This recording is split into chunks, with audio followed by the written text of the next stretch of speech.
Hey everyone, my name is Dante and welcome back to Story Hub, your hub for the best stories on Reddit. I, female, 27, used to be an escort, hooker, from 18 until I was 23. I'm not proud of it, but I also don't give a frick because I did what I had to do to keep studying. And a roof over my head. That's how I met my now fiancé, male 37, though he was never my client. We began to date when I was 25 and 3 or 4 months after that his brother-in-law exposed me. No idea how he found out.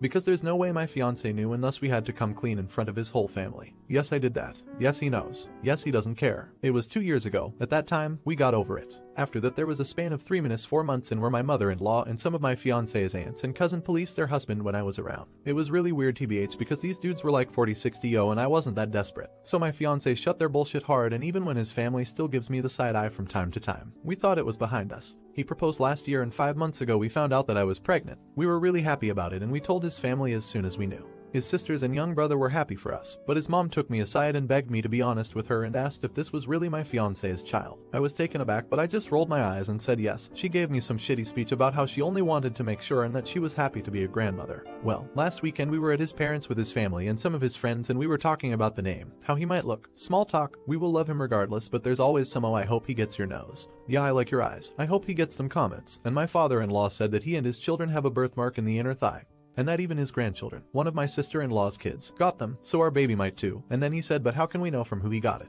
It may as well be from me, my boy, or my brothers, and he and his brothers began to laugh. My fiancé got mad, and before he could say anything I said I don't get it, and my father-in-law was yeah because it runs in the family, and I said again I don't get it. Why would he get it from you? And he began to get nervous and said because you know, it's just a joke opus, and I said but I don't get it and you all laughed. Explain it got to the point that some of his friends said hey, it's not funny, so he excused himself and left. Later my fiancé's Bill came to me and said that I was wrong for embarrassing him like that in his own house and that I knew what the joke was about, and because of my past, I shouldn't be surprised. Now they're all demanding that I apologize to my father-in-law. Not the idiot. They're sexually harassing you, aggressively, in a family setting. Honestly, I would have added it sounds like you're implying that we've had sex, and I don't understand why that's a joke you'd make to your daughter-in-law. Father-in-law clearly knows he's wrong. I say push back as hard as you can. Not the idiot. Father-in-law literally made a joke about him or other men from the family impregnating you. How that would make you the idiot is beyond me. How does one even get to crossing that kind of line? WTF. So me, female 26, and my husband, 28 meters, who I'll call Jake for this story, have been together for 5 years and married for 3. We have recently started trying for a baby as we both felt like that was the next step in our life together, and 3 weeks ago I got a positive test back.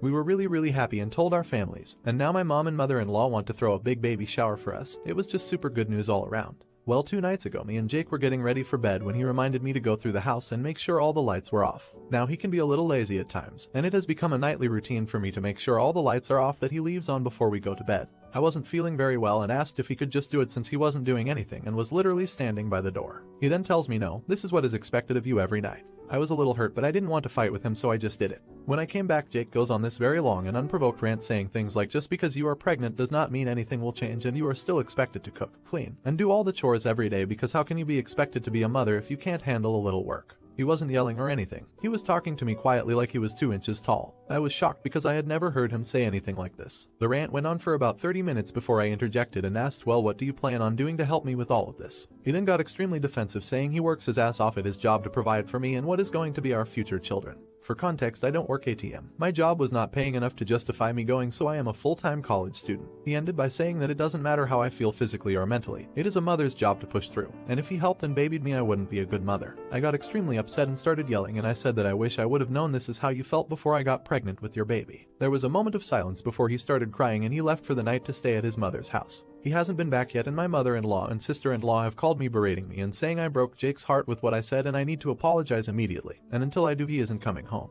I don't know how to feel. So am I the idiot for yelling at my husband after he said he isn't helping me with anything during the pregnancy because it's a mother's job to deal with it? Edit. First, I want to thank you all for your responses. I'm sorry I haven't really responded to anyone specifically, but I really do appreciate you guys. A few of you asked if I told my mother-in-law and sister-in-law what he said, which I did. They basically said I was being sensitive and all he meant was pregnancy isn't an excuse to be lazy. He meant no harm. Okay. I am getting some things together and I'm going to be headed to my mom and dad's house. My mom is furious with him and doesn't want me apologizing to him or talking to him without the situation either being recorded or having a witness. Regardless, I am okay and will be okay. I do appreciate all of you though. You have opened my eyes to many things I may have been ignoring or looking past over the years. Not the idiot. You're in an abusive relationship. He's wrong. Things will change for the worse. Men are often more abusive during a woman's pregnancy because they can't control the pregnancy itself. But you need to run, not the idiot. Abusers often start their abuse during life changes like this. This is terrifying behavior and you should strongly consider all of your options, including abortion. My house is surrounded by 2 gardens, one in the front, facing the street,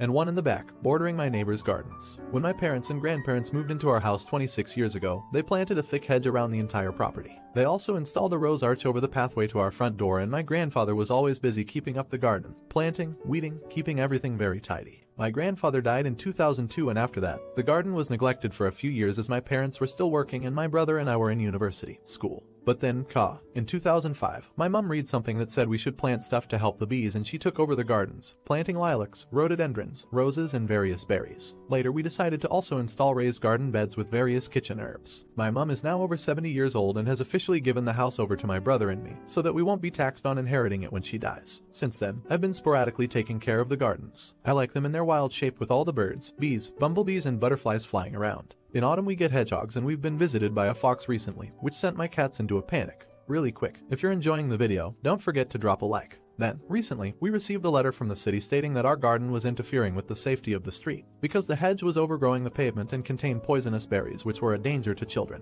Now, my brother trims the hedge every month to make sure nothing is overgrowing the pavement in any way, and while the berries are poisonous, to get to them you'd have to be quite resilient because they're surrounded by thorns. They are also known to be ideal food for some local birds. So, I contacted our local Nature Conservation Association and asked if they would like to have a look at our gardens and maybe tell us if we could improve anything to make them even more nature-friendly. They came, looked around, and then told us they rarely see gardens so in touch with nature. They approved our gardens as especially nature-friendly and contacted the city to tell them that from their point of view, any changes would be considered unfriendly to nature, and since our city prides itself with once being one of the green capitals in our country, they had to budge. Don't mess with my gardens. Not the idiot. There was a guy in one of the suburbs near me that had a similar approach. He let all the native plants grow wild around his house because he liked living near nature. His neighbors complained to the local council that it was unsightly and a fire hazard. The council sent him notices to trim it all back and clean it up. He refused them all. The council set a date that they would come and remove all trees, plants, and shrubs and charge him for the cost involved. He contacted a local environmental agency that came and inspected his property,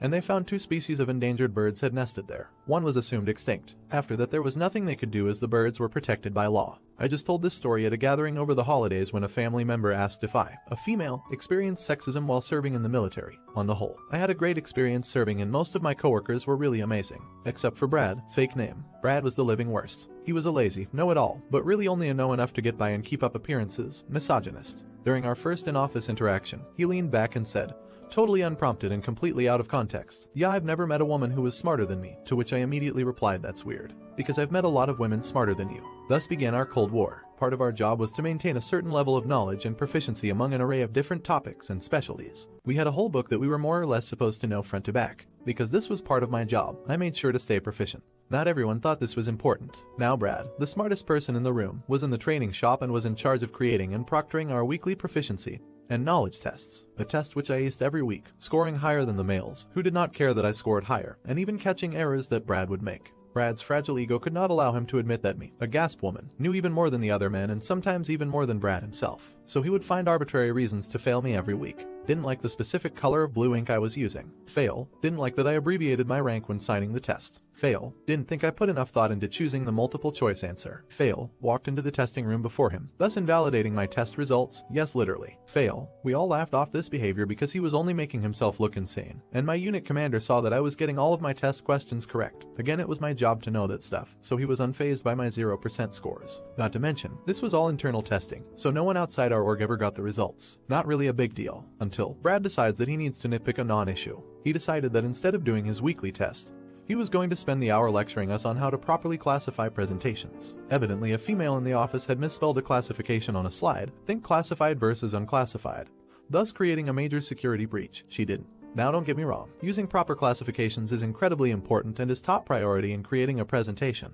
But the difference between secret and secret is not going to bring down the establishment. Most people, except for Brad evidently, can use common sense and know that a slide marked secret should still be treated as secret. Because onto the petty revenge. Brad made a ponderous presentation, including slides that actually included an array of different classified material. This presentation was supposed to take all hour. By the 5th or 6th slide, however, we get to some really sensitive information. And what has been missing from every single one of Brad's slides? You guessed it. A classification on the top and bottom of the slide. Brad had just spent 15 minutes teaching to a room full of adult professionals how important slide classifications were and how essential it was to have them on the top and the bottom. Now, should I have made a note and approached him after the presentation? Maybe, but did I? Frick no. I got my petty revenge. So I waited until he took a pause between slides and said, loudly, from the back of the room, "Hey Brad, maybe next time you want to teach us how important it is to classify a slide, you might want to actually classify your own work. You've got some sensitive information on there that isn't classified, which you just explained to us as a major security breach and should be reported to the commander. None of your slides have had classifications up to now, unless this presentation is an example of what you don't want us to do." Shocked Pikachu face. Brad looked like a trout gasping for life as he glanced at his computer, to me, then back to the screen.